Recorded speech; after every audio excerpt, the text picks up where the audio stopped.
Good morning and welcome to our devotion today on this, the 28th of November, our first Sunday of Advent. Now, who doesn't love new toys or new clothes and massive family gatherings?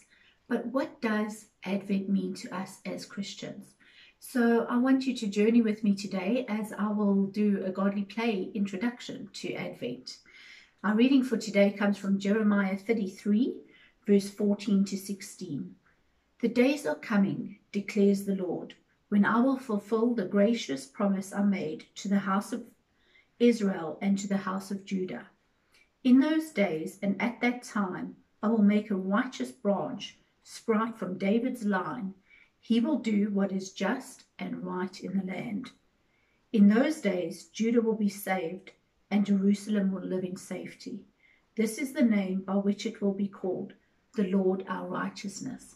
Now, the first Sunday of Advent is the hope candle. And this is the hope of what was happening in those days. The prophets had set in place the hope of Christmas to come. And we have that hope still in Jesus' second coming. So, in case you haven't noticed, the color of Advent is purple. And enjoy this journey with me as we do today's devotion. Everything is changed. It is now the time for the color purple. Purple is the color of kings and queens. No one could wear purple in those days except royal people. Roman citizens could wear a little stripe of purple, but that was all. Purple is such a serious color, and something serious is about to happen. A king is coming, but he is not the kind of king that people thought was coming. This king had no army, no great house, and no riches. This king was a baby who was born in a barn. The king who was coming is still coming. This is the full mystery. You know, a mystery is kind of hard sometimes to enter. That is why this time of Advent is so important. Sometimes people can walk right through a mystery and not even know it is there. This time of year, you will see people hurrying in the malls, buying things and doing this and that, but they'll miss the mystery. They don't know how to get ready, or maybe they just forgot. The church learned a long time ago that people need a way to get ready, to enter or even come close to the mystery like Christmas. The church set aside 4 weeks to get ready. This is such a great mystery that it takes that long to get ready. During this time, we are all on the way to Bethlehem. We are all making the journey, and we're all getting ready to enter the mystery of Christmas.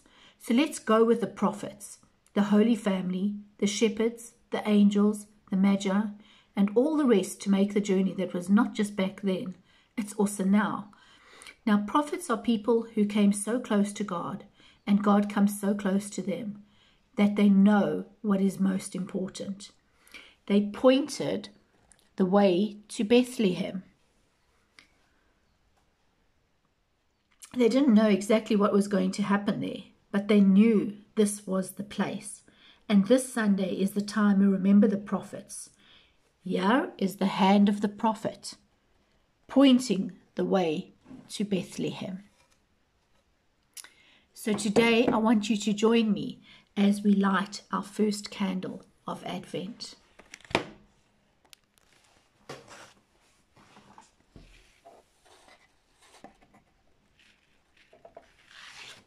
Make sure that you have a snuffer close by, because this Advent, we don't just put out the light, we change the light.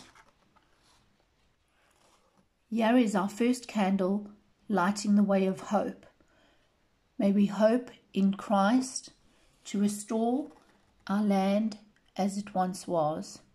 May we place our hope in Christ that he will take away any fears and anxieties that we have, just like he spoke in the word of Jeremiah.